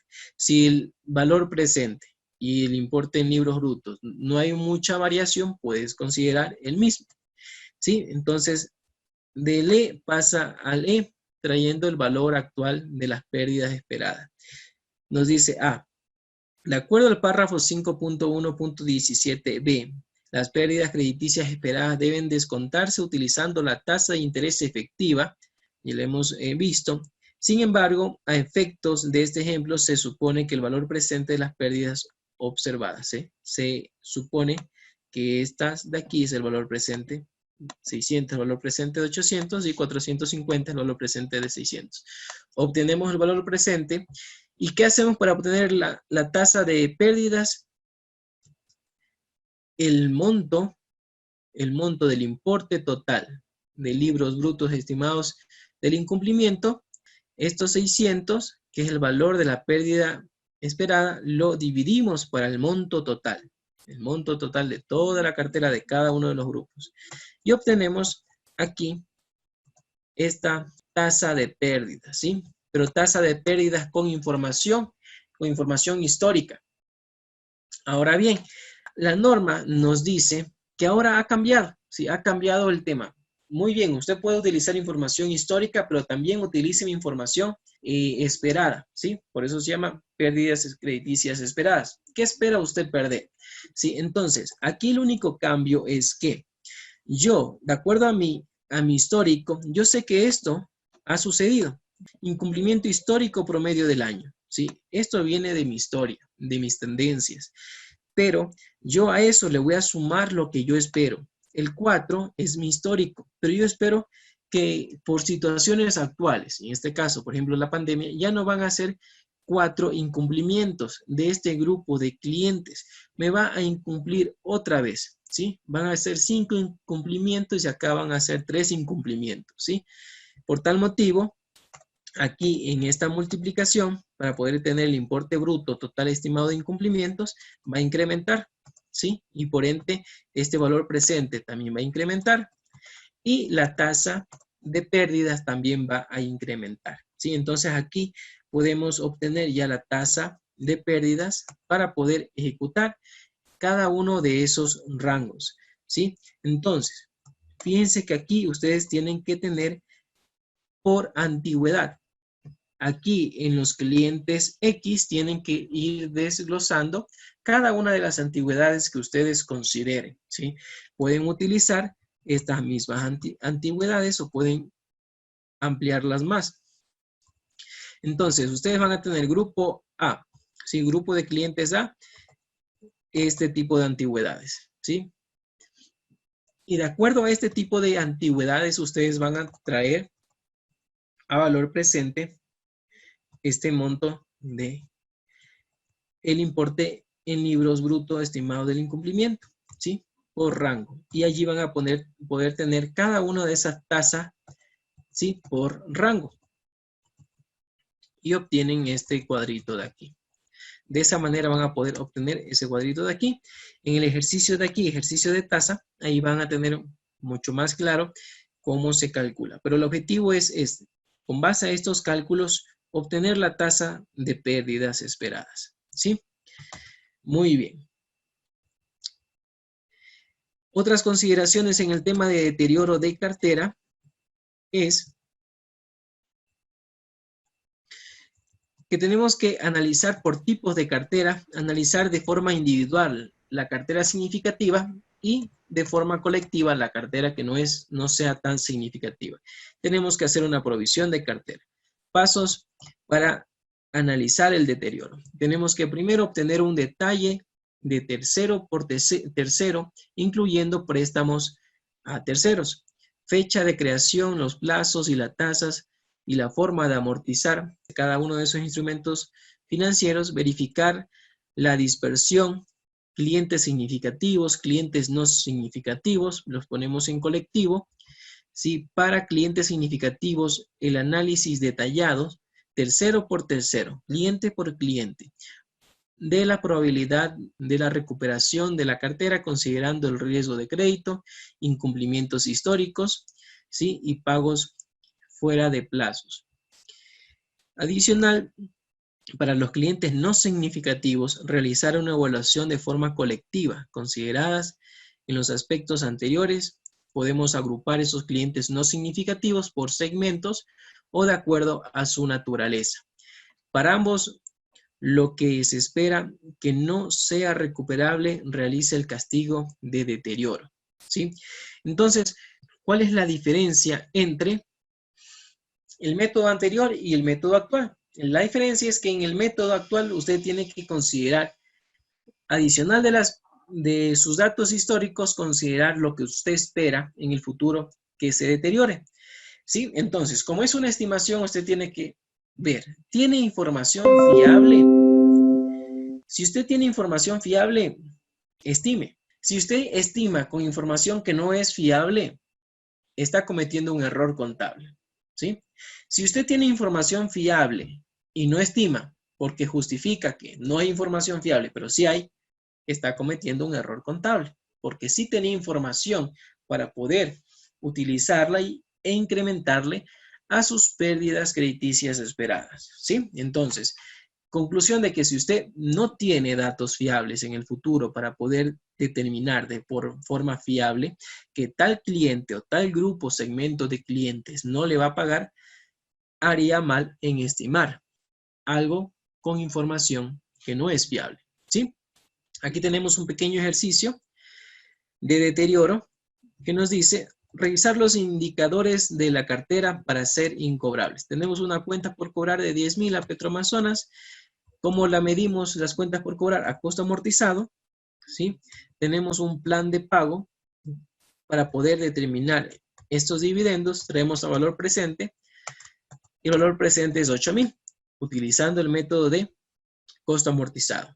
Nos dice deterioro, diferencia entre el costo amortizado y el valor presente de los flujos futuros estimados. Entonces, esta diferencia de aquí, 1,400, yo reconozco una pérdida por deterioro cuando el Estado me dice, una cosa es el costo amortizado, ¿sí? Y a veces el costo amortizado no se cumple, porque hay dividendos en tiempos que hay que pagar o nos tienen que pagar a nosotros. Pero ¿qué sucede si yo le vendo al Estado? Yo tengo un plan de pagos, usted me va a pagar cada 30 días tal valor. Pero ¿qué pasa? El Estado viene y me paga a los 2 años. A los 2 años viene y me dice, ¿sabe qué? No tenemos dinero, tenemos este plan de pago, si quiere bien y si no, también. ¿Qué sucede allí? ¿Qué sucede? Que usted no tuvo este valor de $10,000 en los 3 meses que le prometió pagar. Ese dinero de $10,000 en los 3 meses que le prometió pagar, si lo hubiese usted pagado, ese dinero, si usted lo hubiese puesto en una póliza de ahorro o lo hubiese puesto a trabajar, ese dinero tenía que darle más dinero. Pero como no le pagó en esos 3 meses y le pagó en 3 años, usted no puede decir que ese valor no estuvo deteriorado. Tiene que estar deteriorado por lo menos el costo financiero que la empresa pública no le pagó. Porque si se demoró 3 años en pagarle y le pagó lo mismo que tenía que pagarle por 3 meses, ¿sí? No le pagó los intereses que usted hubiese ganado con ese dinero. Entonces, ese interés debe considerarlo también como un deterioro. Entonces, aquí yo tengo una parte, ¿sí? Una parte de derivados que de alguna manera ya les he explicado, pero aquí les dejo una parte grandecita de lo que nos trae la norma de contabilidad de cobertura, ¿sí? Les voy a explicar un poquito, pero aquí tienen ustedes para ampliar mucho más. Sí, nos da el tratamiento contable de las coberturas, qué es un elemento de cobertura, cuáles son las 3 clases de coberturas que pueden haber. Pueden haber coberturas convencionales, no convencionales y permanentes, los principios de la contabilidad de cobertura. Y por ejemplo, aquí tenemos 2 tipos de coberturas y nos dice la primera, ¿qué es una transacción de cobertura? Y este concepto quiero que se lleve. Nos dice que para reducir su exposición al riesgo, ¿sí? Pero para esto tiene que haber una administración de riesgo en la compañía.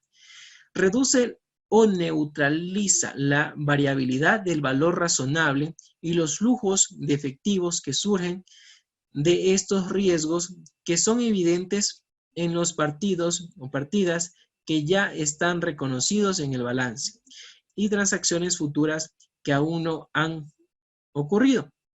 Entonces, es una gestión del riesgo. Es utilizar ciertos instrumentos financieros para poder mitigar ese riesgo y no tener ese riesgo. ¿Cuáles pueden ser instrumentos financieros? Y aquí nos da, por ejemplo, algunos instrumentos financieros que son, por ejemplo, los forwards, los warrant, los swap y los CFD, ¿sí? Y aquí está la descripción de cada uno de estos instrumentos financieros en los cuales, en algunos casos, por ejemplo, yo ya les nombré unos casos, por ejemplo, contratos con opción, ¿sí? Yo soy un productor de harina de maíz y para poder yo mantener mis precios, para poder yo decir que en el futuro voy a gestionar mi administración con un precio estimado de compra y un precio estimado de venta, yo tengo que asegurar mi precio de compra. Y una opción que yo tengo para asegurar mi precio de compra es hacer un contrato con el agricultor y decirle, yo le compro la opción, no le compro la cosecha, yo le compro la opción y yo le pago por tener la opción de comprarle cuando usted tenga su cosecha. No le compro la cosecha, yo le compro la opción. Pasa el tiempo, pasa el contrato, pasan 2 años, ya tiene la cosecha. ¿Yo qué tengo? Yo tengo el derecho de la opción. Entonces, si a mí, digamos, yo ya no tengo abastecimiento de ese producto de maíz, yo voy a ejecutar mi opción. ¿Sabe qué? Yo le pagué un 10% de toda su cosecha por tener la opción de comprarle. Entonces, yo tengo la opción de comprarle al precio que fijamos en el contrato. Yo compro, ¿sí?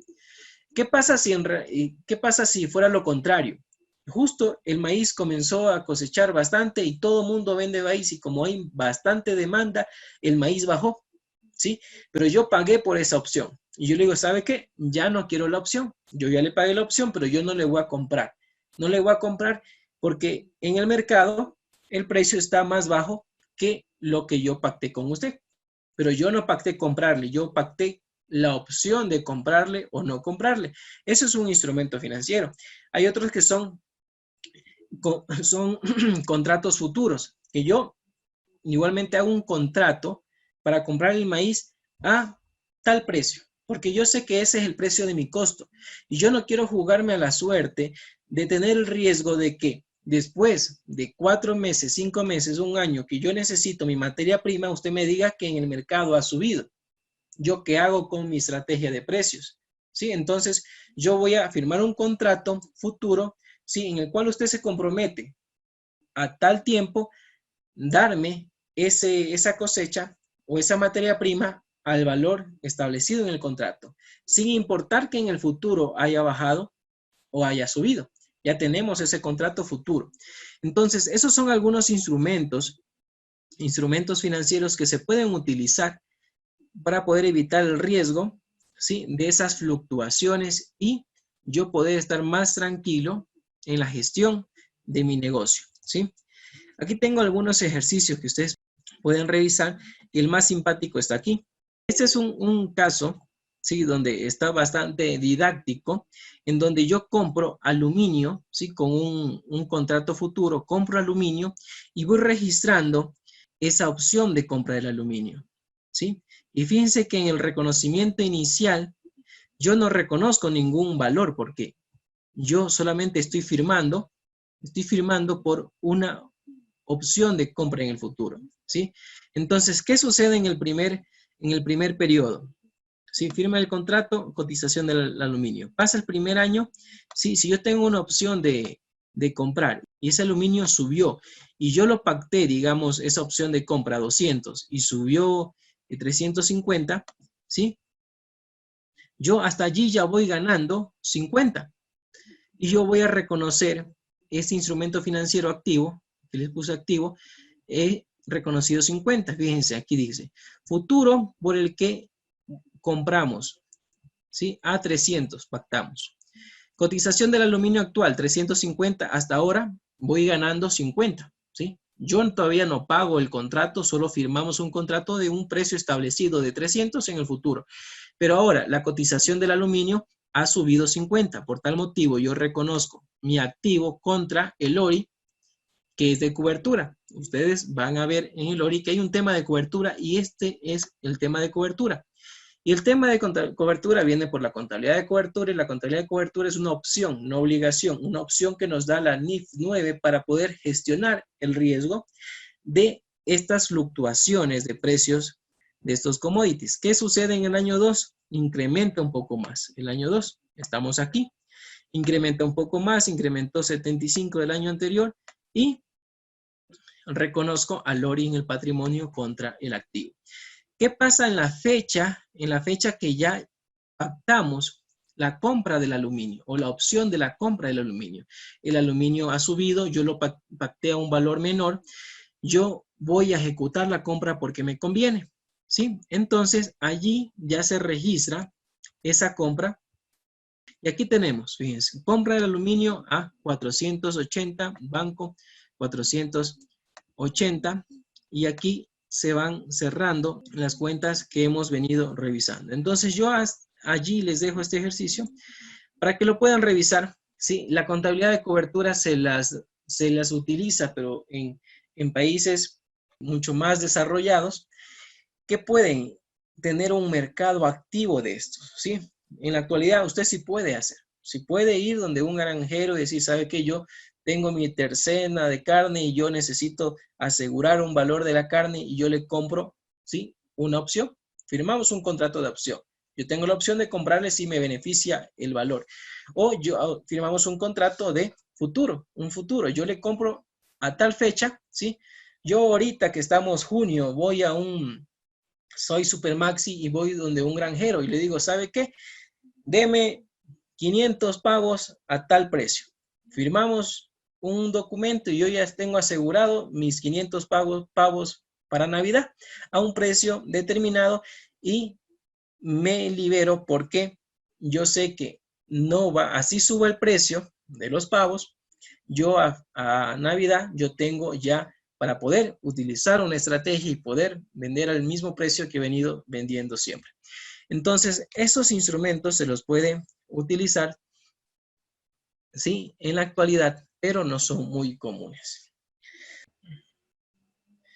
Muy bien, entonces decíamos que partes relacionadas para las NIF son compañías las cuales yo tengo influencia significativa. Si yo tengo influencia significativa de alguna manera en el tema de normas de grupo, tenemos algunos niveles como yo soy inversionista en una compañía. El segundo nivel es yo tengo inversiones y tengo una participación minoritaria en esa compañía. El otro es que yo tengo inversiones en una compañía, pero yo tengo el control de esa compañía. Sí, entonces, de acuerdo a esos niveles de relación, de partes relacionadas, se debe mostrar información, ¿sí?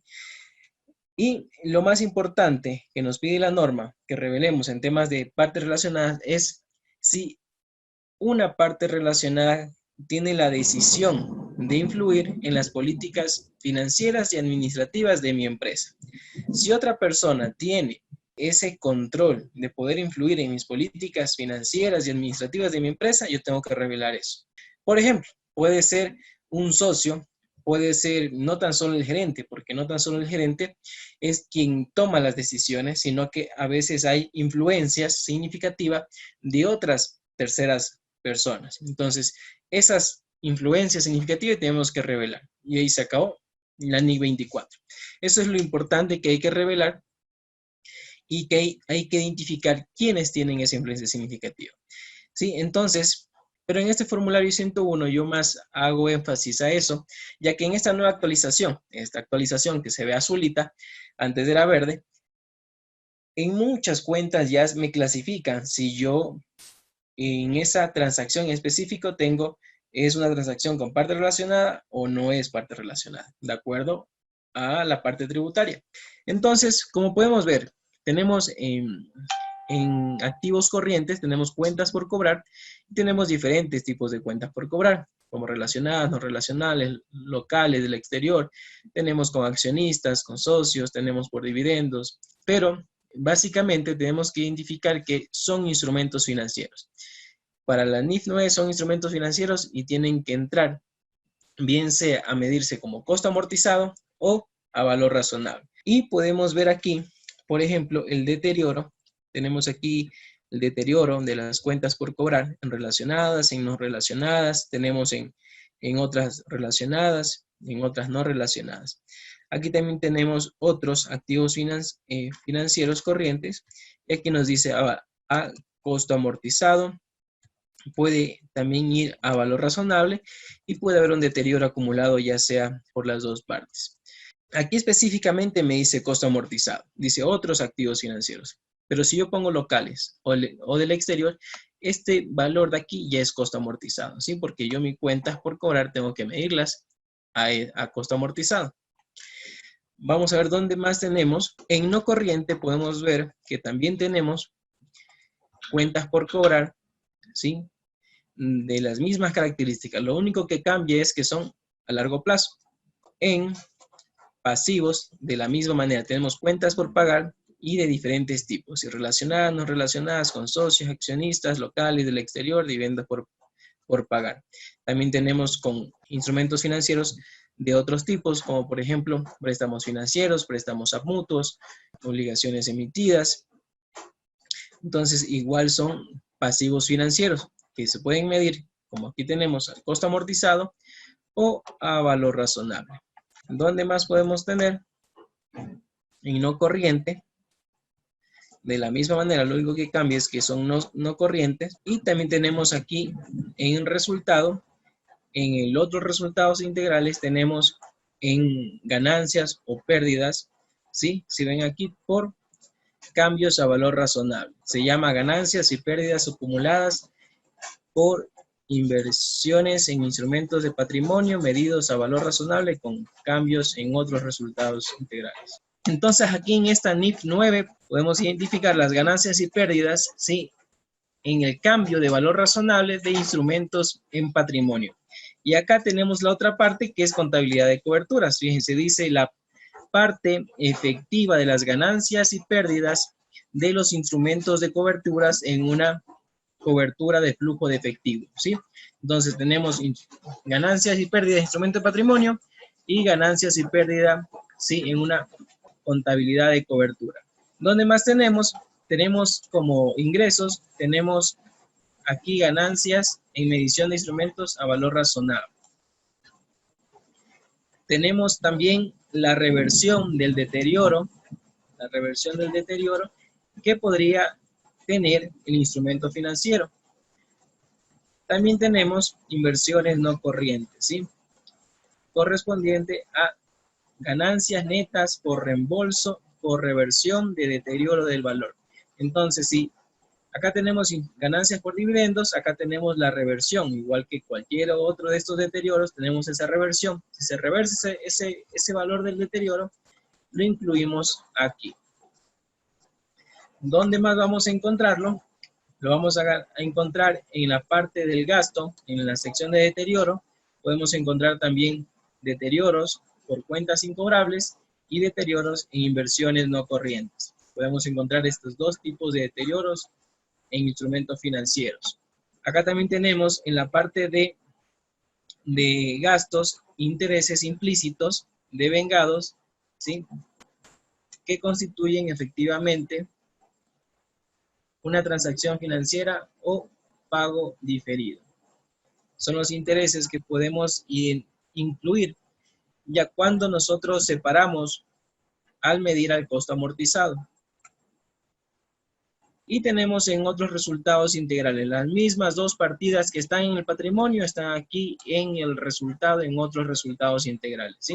Ganancias y pérdidas por instrumentos, por el cambio de instrumentos de patrimonio y la parte efectiva de las ganancias y pérdidas en una contabilidad de cobertura, ¿sí? Y eso es lo que tenemos como instrumentos financieros en el formulario 101. ¿Sí? Aquí no identificamos transacciones o casilleros para poner las fluctuaciones de valores del valor razonable correspondiente a instrumentos financieros complejos. No encontramos específicamente, sino que encontramos otros, ¿sí? Otros y que podría allí incluirse. Muy bien. Eso correspondiente a instrumentos financieros que, como les comentaba, no es complejo, el costo amortizado es sencillo, encontrar la tasa efectiva, hay que investigar un poco de las tasas de intereses, ¿sí? Y el tema del deterioro de activos financieros ha cambiado un poquito y lo pueden incluir esas pérdidas crediticias futuras si tienen información fiable. Entonces, bueno, mis estimados, con esto terminamos el tema de instrumentos financieros. Les quiero enfatizar de que no es complejo y yo trato de hacerlo así, de que vean las NIF que no son complejas, ¿sí? No son complejas. Ya estamos, ¿sí?, en la recta final. Nos toca ver impuestos diferidos, que tampoco es complejo, y cerramos con estados financieros. ¿Sí? Entonces, en instrumentos financieros, ya saben, costo amortizado, el tema que hay que ver es determinar la tasa efectiva, ¿sí? Y lo demás es una tabla de amortización. Son tablas de amortizaciones comunes y corrientes. Y el tema de deterioro de cartera se lo va a venir haciendo de igual manera, ¿sí? A menos que usted sí tenga información fiel, información crediticia futura, ¿sí?, de que ciertos clientes no les va a pagar. Si ustedes no pueden estimar esa información con fiabilidad, ¿sí?, ustedes por prudencia no pueden echar un valor sin poder sustentarlo, ¿sí? Entonces, si no tienen esa información futura, lo más lógico y sano es que utilicen la información que tienen. ¿Y cuál es la información que tienen? Es la información histórica, ¿sí? Y si utilizan la información histórica, van a seguir haciendo lo mismo que hacían hasta ahora. Entonces, no ha habido cambio de la NIF 9, ¿sí? Entonces, hay muchas personas, capacitadores, que normalmente quizás le dan mucho impacto cuando podría no tener mucho impacto, ¿sí? De acuerdo a ciertas industrias, de acuerdo a cómo lo vea, cómo lo pueda manejar el contador, ¿tiene impacto o no tiene impacto? De acuerdo a cómo lo pueda sustentar. La gerencia tiene impacto o no tiene impacto, pero para poder justificar y sustentar hay que conocer un poco sobre las normas, ¿sí? El simple hecho de decir, no tengo información fiable. Si yo utilizo información que no es fiable para poder sustentar mi estimación, estoy cometiendo un error.